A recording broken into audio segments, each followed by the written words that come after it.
লিখে দরকার নাই। ইতো, কুসুম ইতো, ইতো থাকলে ইতোই হবে মূল ধাতু কুসুম। নীলিমা, ইমা আছে, ইমা থাকলে ইমন মূল ধাতু নীল, ইমা থাকলে ইমন মূল ধাতু নীল। 3 ইলো, উর্মিলো, ইলো থাকলে ইলো হবে মূল ধাতু উর্মি। পঙ্কিলো, ইলো থাকলে ইলো হবে মূল ধাতু পঙ্ক। ফেনিলো, ইলো থাকলে ইলো হবে মূল ধাতু ফেন। লঘিষ্ঠ, ইষ্ট থাকলে ইষ্ট হবে মূল ধাতু লঘু। গরিষ্ঠ, ইষ্ট থাকলে ইষ্ট হবে মূল ধাতু গুরু। বুঝছেন? জি। এরপরে দেখুন, তা বা ত থাকলে পরিবর্তন হবে না, তর বা তম থাকলেও পরিবর্তন হবে না।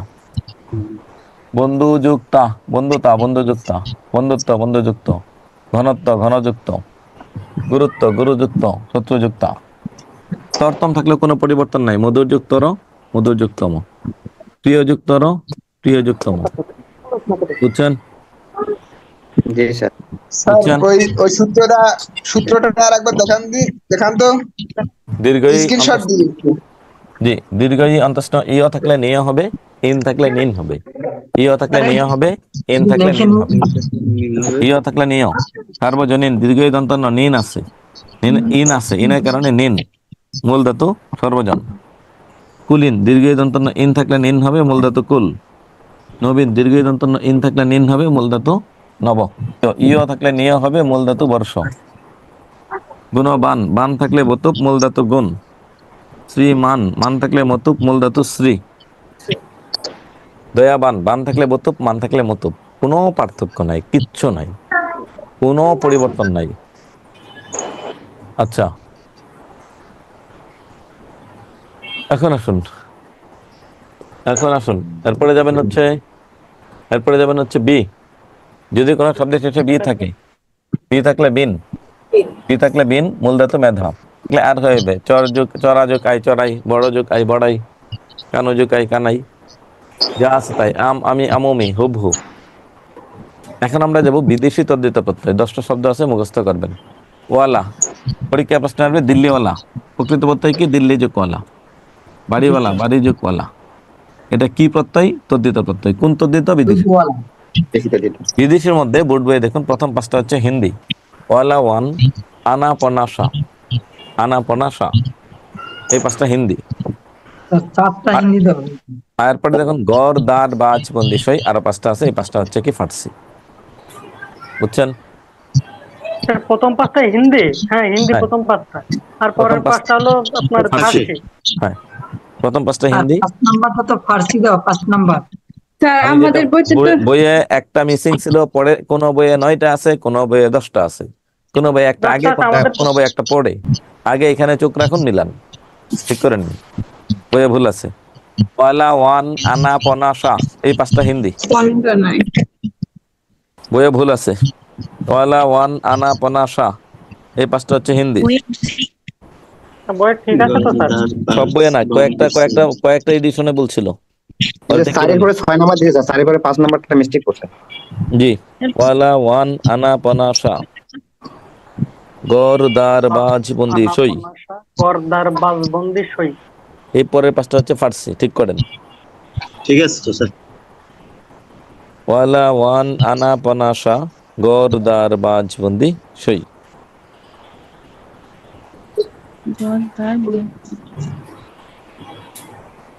স্যার আমাদের লেকচার শিটে বইয়ের মধ্যে যেভাবে প্রশ্ন করা আছে, পরীক্ষা কি হুবহু এভাবে প্রশ্ন হবে না? না, হুবহু প্রশ্ন আসবে না, চেঞ্জ করে আসতে পারে, উল্টায় পাল্টায় প্রশ্ন আসতে পারে, কারণ এখন সময় চেঞ্জ হয়েছে। আবেদনকারীর সংখ্যা অনেক বেশি। বয়স বাড়ানোর পর তো 3 লক্ষ স্টুডেন্ট বাড়তি আছে। হ্যাঁ, আপনারা প্রাইমারি পরীক্ষা দিবেন, বেশ কয়েকটা কারণে প্রতিযোগিতামূলক অবস্থানটা আরো বেশি, বেশি বাড়বে। প্রাইমারি 12 গ্রেড দিয়ে দিচ্ছে, ঘোষণা দিয়ে দিচ্ছে। অনেক ছেলেপেলে আছে যারা 10ম গ্রেডের চাকরি ছেড়ে দিয়ে, 11 গ্রেডের চাকরি ছেড়ে দিয়ে প্রাইমারি সহকারী শিক্ষক হবে, কারণ কয়েকদিন পরেই হেডমাস্টার 10ম গ্রেড। গ্রামে 10ম গ্রেডের চাকরি করা শহরে 7ম বা 8ম গ্রেডের চাকরি করার সমান। গড়, দাঁড়, বাজ, বন্দি, সই, এগুলো হচ্ছে ফার্সি। স্যার গড়টা কি আরবি না ফার্সি? ফার্সি। আপনি আরবি খোঁজেন কেন? ওই যে উপসর্গ আছে না, আম খাসলা কি যেন, তর সেই মানে জন্য বললাম। উপসর্গ আরবি হিসেবে উপসর্গ। প্রথমে আসবে, গয়রা আসবে। এই শোনেন, বিপদে ফেলেন না। হ্যাঁ, নিজে বিপদে পড়েন না। প্রথমে আসলে উপসর্গ, শেষে আসলে প্রত্যয়। উপসর্গ হিসেবে আসলে আরবি উপসর্গ, আর প্রত্যয় হিসেবে আসলে ফার্সি প্রত্যয়। ফার্সি। জি স্যার। একটা ফার্সি ভাষা থেকে আসছে, ওরা পিছনে গড় ব্যবহার করে, আর আরবি ভাষা থেকে আসলে প্রথমে গড় ব্যবহার করে। এটা আপনাকে বুঝতে হবে,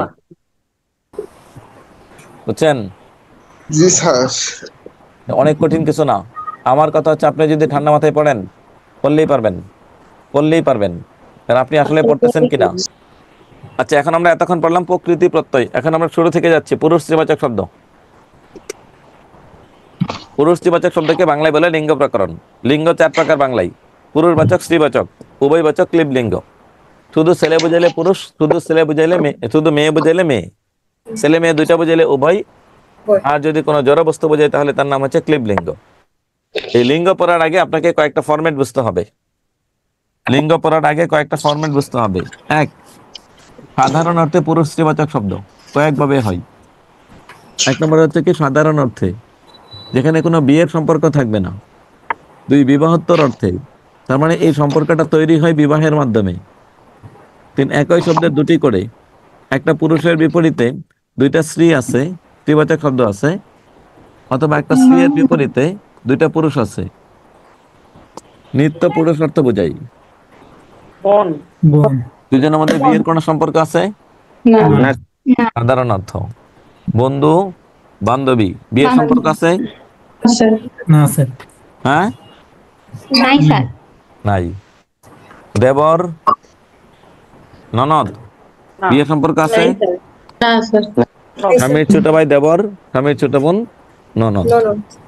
একটা ছেলে শিক্ষকতা করলে শিক্ষক, আর মেয়ে শিক্ষকতা করলে শিক্ষিকা। বিয়ের সম্পর্ক আছে না নাই? নাই। নাই স্যার। নাই। তাহলে এতক্ষণ আমরা যা পড়ছি সবগুলো হচ্ছে এক, সাধারণ অর্থ।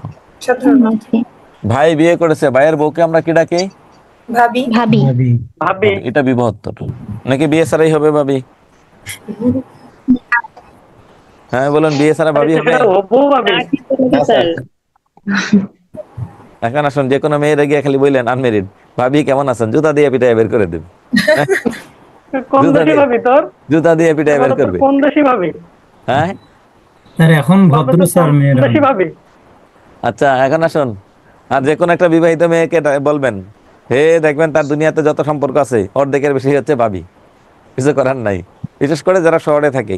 আর গ্রামে থাকলে আবার আত্মীয় স্বজন, এটা একটা মানে সুবিধা আছে, যে যে সম্পর্কে যেটা হয় সেটাই রাখে। কেউ চাচা, কেউ ভাতিজা, কেউ ভাগিনা, হ্যাঁ ওটা ভিন্ন। জি স্যার। এখন আসুন, আপনার বোনকে বিয়ে দিয়েছেন, বোনের হাজবেন্ডকে কি রাখেন? দুলা ভাই। দুলাভাই। দুলাভাই, দুলাভাই কে পাইছেন? হ্যাঁ, দুলাভাই। তারে কে ডাকবেন? দুলাল ভাই কেমন আছেন? দুলাল, দুলাল, দুলাল। দুলাল থেকে আসছে দুলা। হ্যাঁ সর্বনাশ, ভগ্নিপতি। হ্যাঁ, বোনের হাজবেন্ড কি বলেন? বড় বোনের হাজবেন্ড কে না হয় দুলাভাই বলছেন, ছোট বোনের হাজবেন্ড কে কি বলে ডাকেন? এ রহিম, এ করিম, হ্যাঁ নাম ধরে ডেকে দিয়েছেন। হে বলুন। তার কোনো পজিশন নাই, তাই তো? সে ছোট বোনের বিয়ে করবে। এখন আসুন, জি না, একজন কমেন্টে লিখছেন, স্যার আমি আমার বড় বোনের জামাইরেও কিছু ডাকি না। হে বেটা তুই কিডা? হে বারোটা বাজায় ফেলাইছেন আপনি, সর্বনাশ। বড় বোনের হাজবেন্ডেও সে কিছু ডাকে না। হ্যাঁ, আপনার কি দুনিয়াতে বোন আছে? থাকলে না ডাকবেন। এখন আসুন, বন্ধু বিয়ে করেছে, বন্ধুর বউকে কি বলেন? ভাবি। বান্ধবী বিয়ে করেছে, বান্ধবীর হাজবেন্ডকে কি বলেন? কি? এই আপনারা কারা? হ্যাঁ, বন্ধুর বউ ভাবি কেমনে হইলো? বন্ধু কি আপনার ভাই? হ্যাঁ, ভাইয়ের মতো। ভাইয়ের মতো। সুযোগটা দিয়ে দেখেন, বিয়ে করে বান্ধবীর সতীন বানায় ফেলাবে, পরে বুঝবেন ঠেলা। হ্যাঁ, ভাইয়ের মতো, কত বড় সাহস! বন্ধু নাকি ভাইয়ের মতো? বন্ধু ভাইয়ের মতো জীবনে কবে পাইছেন? কই পাইছেন? হ্যাঁ, এই মতটা তো নাই। বন্ধু পত্নী, বন্ধুর বউকে আজকে থাকে ডাকবেন, বন্ধু পত্নী কেমন আছো? স্যার আর বলতে তো বান্ধবীর হতো হাজবেন্ডকে গিয়ে ডাকবেন বান্ধবী পতি। বান্ধবী পতি। হ্যাঁ, বান্ধবীর হাজবেন্ডে কোনো মতে ভাইয়া ডাকতে পারবেন না, দুলাভাই ডাকতে পারবেন না। দেবর বিয়ে করেছে, দেবরের বউকে আমরা কি বলি? যা ননদকে বিয়ে দিয়েছেন, ননদের হাজবেন্ডকে কি বলি? নন্দাই। আপনার স্যার বিয়ে করেছে, স্যারের বউ সে শিক্ষক না, এখন স্যারের বউকে কি ডাকেন? ম্যাডাম। ম্যাডাম। ম্যাডাম সে তো শিক্ষক না, তাহলে সে ম্যাডাম এসে কই কেমনে? পত্নী। শিক্ষক কারা কারা শিক্ষক পত্নীর নামে ডাকেন? কথা বলিবেন ইনশাল্লাহ, এটা হলে হবে। শিক্ষক, শিক্ষক পত্নী। এখন আসুন, এটা পরীক্ষার জন্য, এটা বাস্তব জীবনে যদি স্যারের বউকে গিয়ে বলেন, ও স্যারের বউ কেমন আছেন, এখন স্যারের বউ কি বলবে? একজন স্যারের বউ আছেন তো এখানে, স্যারের বউরে ধরতেছি, দাঁড়ান। স্যারের বউকে, ও স্যারের বউ আপনি কেমন আছেন? কই স্যারের বউ কই, এখন নাই? আমি তো খুঁজতেছি, আপনাকে পাচ্ছি না। আপনি মন খারাপ করবেন না, সোনা এ চলে গেছে আগে, বুঝতে পারতেছি তো ঘটনা কই, আপনার মান সম্মান সব শেষ। স্যার আসি তো। এখন কেউ একটা যদি আপনাকে বললো স্যারের বউ কেমন আছেন, কেমন লাগবে আপনার? বলেন, ভালো না মন্দ? স্যার এটা তো একটা সম্মান করে বলছে স্যারের বউ, তার মানে কি স্যার স্যার স্যারের বউ তো অবশ্যই সম্মানের, হ্যাঁ, কিন্তু অর্থ কলিজাটা ফাটি যায়। আরে আমার তো এতদিনের সব মান সম্মান সব স্যার একদিনে এক সেকেন্ডে শেষ করে দিল। জি না, আসলে এটা আপনার ডাকা দরকার নাই, বান্ধবীর প্রতি ডাকা দরকার নাই, পরীক্ষার মধ্যে আসলে এটাই দিতে হবে, এই জন্য উদ্দেশ্য করানো, বুঝছেন? এখন আসুন, 1 2 3 তিনটা শেষ, একটা স্ক্রিনশট নেন।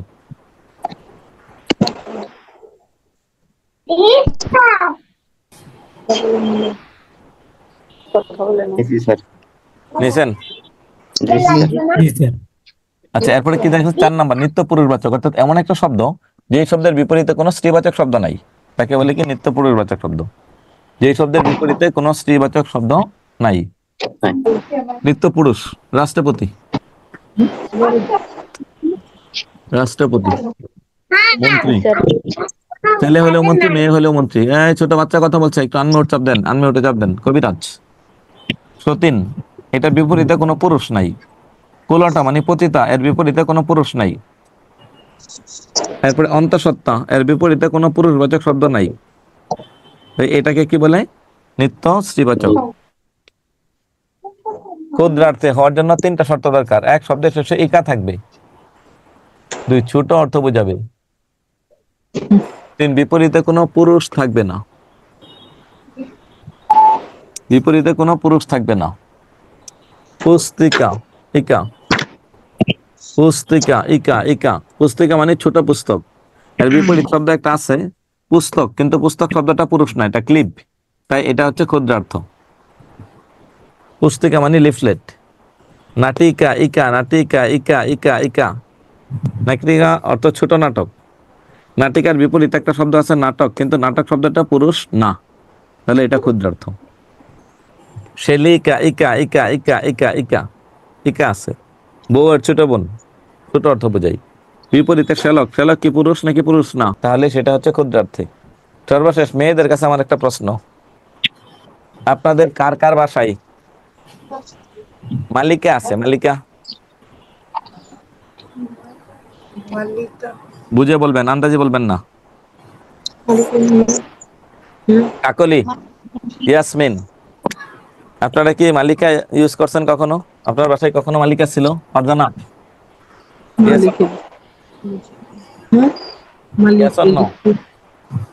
তার মালিকা কি ফুল গাছে পানি দেয় এমন কেউ?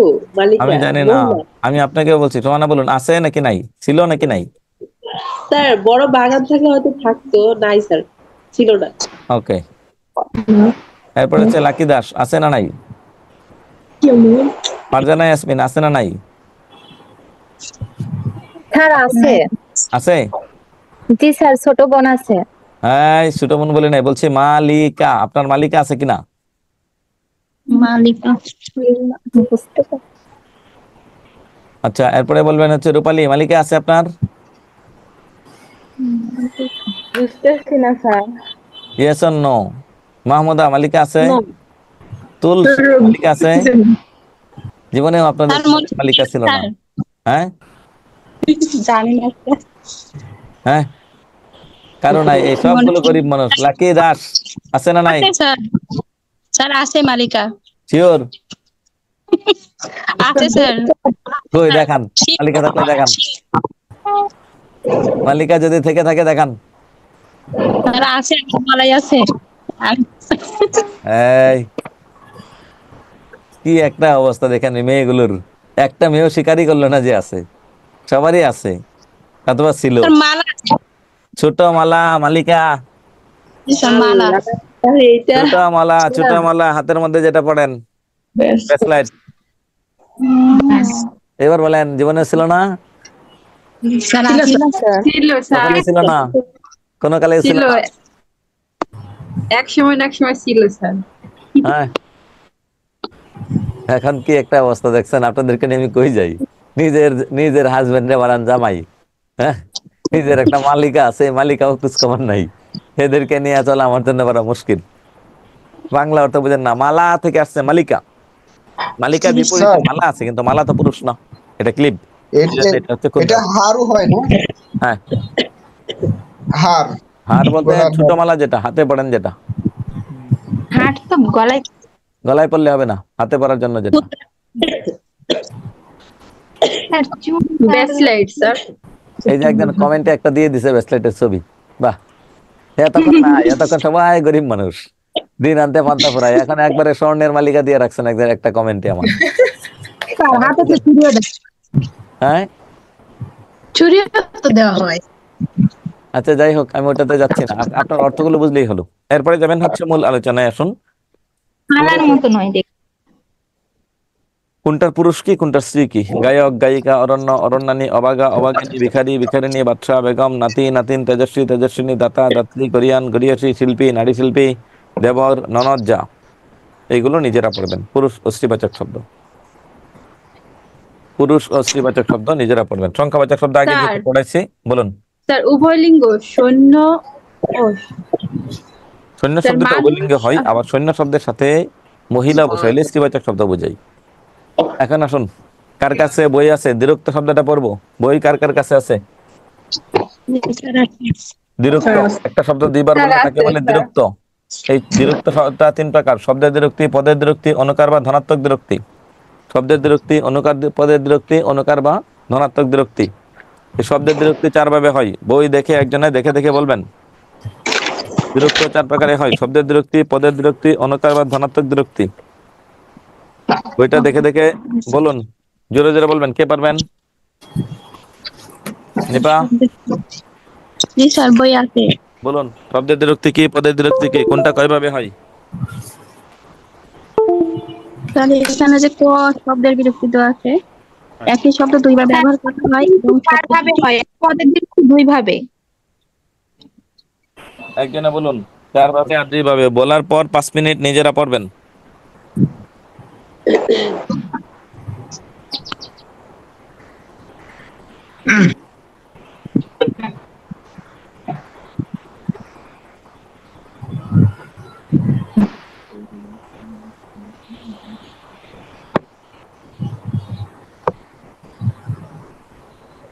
শব্দের দ্বিরুক্তি, পদের দ্বিরুক্তি, অনুকার বা ধনাত্মক দ্বিরুক্তি। নিপা পড়ছেন? জি স্যার, পড়বো। বলুন। ব্যবহার করা হয় স্যার একই শব্দ দুইবার ব্যবহার করা হয় এবং শব্দ দুটি অবৃত থাকে, যথা ভালো ফল, ফোটা ফোটা পানি, বড় বড় বই ইত্যাদি। দুই, একই শব্দের সঙ্গে সমার্থক আর একটি শব্দ যোগ করে ব্যবহৃত হয়, যথা ধন দৌলত, খেলাধুলা, লালন পালন, বলা কওয়া, খোঁজ খবর ইত্যাদি।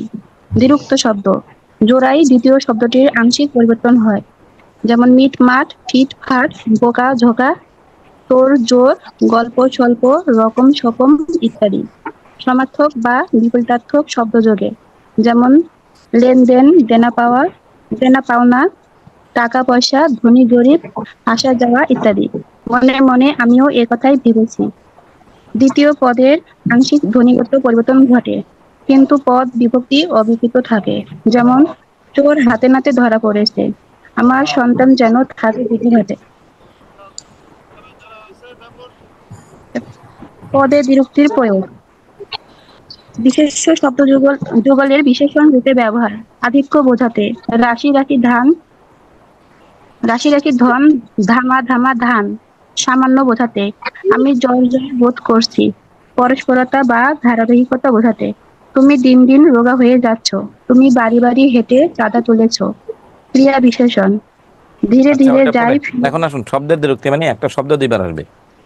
একটা শব্দ দুইবার আসলে তার নাম শব্দের বিরক্তি। এই শব্দের বিরক্তি 4 ভাবে হয়। একই শব্দ দুইবার আসবে, ভালো ভালো ফল, ফোঁটা ফোঁটা পানি, একটা শব্দ দুইবার। 2, যে কোনো একটা সমার্থক শব্দ আসলেই হলো। ধন দৌলত একই কথা, খেলাধুলা একই কথা, খোঁজ খবর একই কথা। মিট মিট না বলে মিট মাঠ বলছে, রসিকারটা আকার হয়েছে। ফিট ফিট না বলে ফিট ফাট হয়েছে। সমার্থক একবার বলে ফেলছে, এখন বিপরীতটা বলবেন। পৃথিবীর যে কোনো প্রান্তে 2টা সমার্থক অথবা 2টা বিপরীত আসলেই, শব্দ আসলেই তার নাম হচ্ছে শব্দের বিরক্তি। শব্দের বিরক্তি 4 ভাবে হয়, 2টি শব্দ যোগে একসাথে আসবে। আচ্ছা, একজন কমেন্ট করছেন আপনার রেজাল্ট দেখিয়ে যে আপনি আবেদন করতে পারবেন কিনা। জি, অবশ্যই আপনি আবেদন করতে পারবেন। শব্দের বিরক্তি 4 ভাবে হয়। 1, মানুষ একই শব্দ দুইবার। 2, দ্বিতীয় অংশে আংশিক ধ্বনিগত পরিবর্তন। 3, 2টি সমার্থক শব্দ। 4, 2টি বিপরীত শব্দ। এই 4 ভাবে হয় শব্দের বিরক্তি। আর 2 নম্বরে যাব পদের বিরক্তি। পদের বিরক্তি আর শব্দের বিরক্তির মধ্যে পার্থক্য কোথায়? শব্দের বিরক্তি, শব্দ মানে হচ্ছে শব্দ, পদ মানে হচ্ছে বিভক্তিযুক্ত শব্দ। এই পদের বিরক্তি 2 ভাবে হয়, পড়ুন মনে মনে। এই কথা বলবেন না।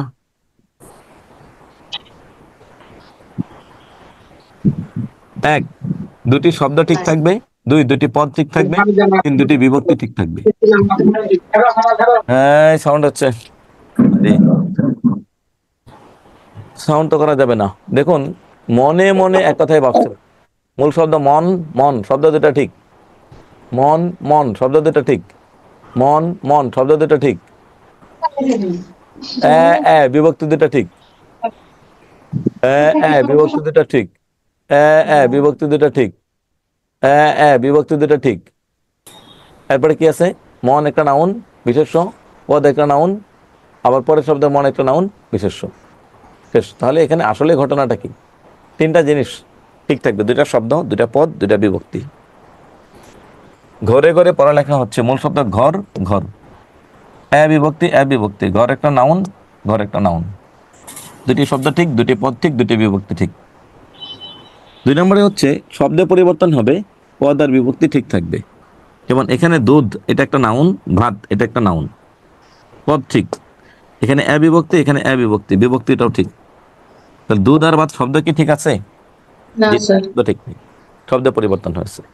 দুধ আর ভাত শব্দের পরিবর্তন হয়েছে, তাই এটাকে বলে হচ্ছে পদের বিরক্তি। পড়ুন, পদের বিরক্তি 2 ভাবে হয়। পদের বিরক্তি 2 ভাবে হয়। নিপা বুঝান।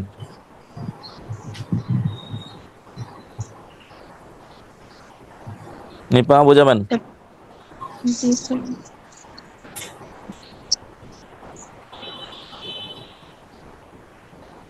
পারবেন? পদের বিরক্তি 2 পদের বিরক্তি ভাবে। পদের বিরক্তি 2 ভাবে হয়। স্যার, ঘরে ঘরে লেখাপড়া হচ্ছে, এখানে ঘরে স্যার ঘরে আর ঠিক, মানে বিভক্তি ঠিক আছে নাকি স্যার? এই জন্য পদের বিরক্তি হয়েছে। 3টা জিনিস ঠিক থাকবে পদের বিরক্তি হওয়ার জন্য। শব্দ ঠিক, ঘর পদ ঘর ঘর। বিভক্তি পদ নাউন নাউন। রূপক বুঝান। দুটো পদের একই বিভক্তি প্রয়োগ করা হলে এবং শব্দ দুটো বিভক্তি অপরিবর্তিত থাকে, যেমন ঘরে ঘরে, এখানে ঘরে এ ঠিক আছে, এখানে ঘরে ঘরে এবং দেশে দেশে ধন্য ধন্য করতে লাগলো, দেশে এ দেশে 2টা ঠিক আছে, এজন্য এটা পদের বিভক্তি। তারপর এটা হচ্ছে মনে মনে, মনে মনে 2টা পদ একই এবং বিভক্তিও ঠিক আছে, এজন্য এটা পদের বিভক্তি। আচ্ছা, 2 নাম্বার। তারপর বলছে এখানে দ্বিতীয় পদের আংশিক ধ্বনিগত পরিবর্তন ঘটে, কিন্তু পদ বা বিভক্তি অবিকৃত থাকে। যেমন চোর চোর হাতে নাতে ধরা পড়লো, চোর হাতে নাতে ধরা পড়েছে। তাহলে এখানে কি বলছে যে একটা মানে 2টা 2 রকম, হাতে হাতে একটা জিনিস আর নাতে একটা জিনিস, এর জন্য এটা মানে পদের বিরক্তি আর কি। এবং অর্থাৎ আমার সন্তান যেন থাকে দুধে ভাতে, দুধ একটা জিনিস আর ভাত একটা জিনিস। বিভক্তি দুধ আর ভাত শব্দে পরিবর্তন আছে, ঠিক। দুধ একটা নাউন, ভাত একটা নাউন। এখানে একটা বিভক্তি এখানে একটা বিভক্তি এই পর্যন্ত যা পড়াইছি 10 মিনিট পড়বেন। শব্দের বিরক্তি, পদের বিরক্তি পড়তে থাকুন। কার কোথায় সমস্যা হয় 10 মিনিট পরে আমি প্রশ্ন করব। সবাই পড়ুক বই থেকে।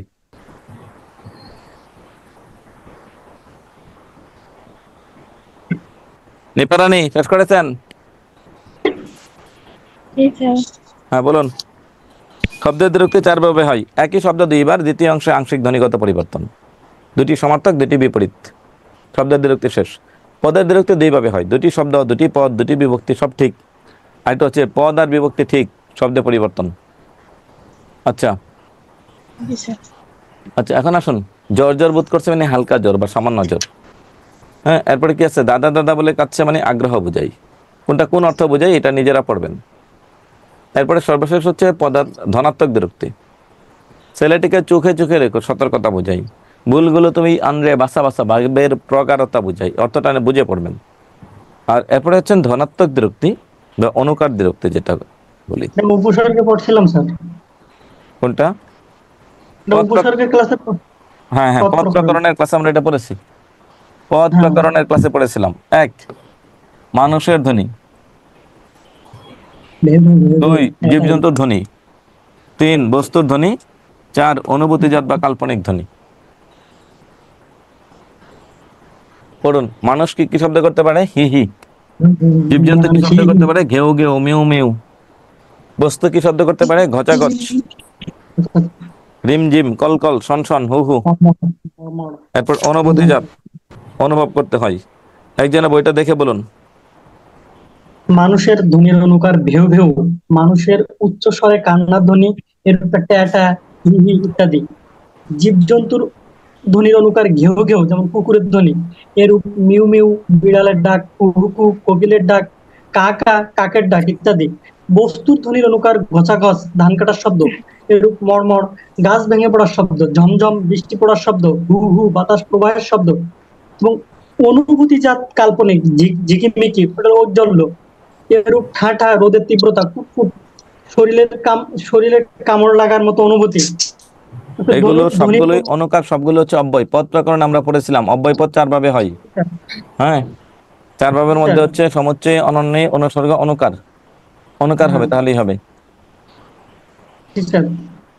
অনুভাবে মিট মিট, মিট মিট, মিন মিন, পিট পিট, ঝিঝি ইত্যাদি। আচ্ছা, এরপরে আসুন অনুভূতিজাত, যেটা এটা আসলে দেখা যায় না। অনুভূতিজাতের ঘটনাটা কি? অনুভব করতে হয়, ফিল করতে হয়, অনুভব করতে হয়। কিভাবে অনুভব করবেন? মানুষের ধ্বনি, বললাম মাথাটা ব্যথায় কুটকুট করে কামড়াচ্ছে। আচ্ছা, মাথা ব্যথা হলে কি কখনো কুট কুট কুট শব্দ করে না? তাহলে আমরা কেমনে বুঝি? ফিল করি, অনুভব করি, ফিল করি, অনুভব। হ্যাঁ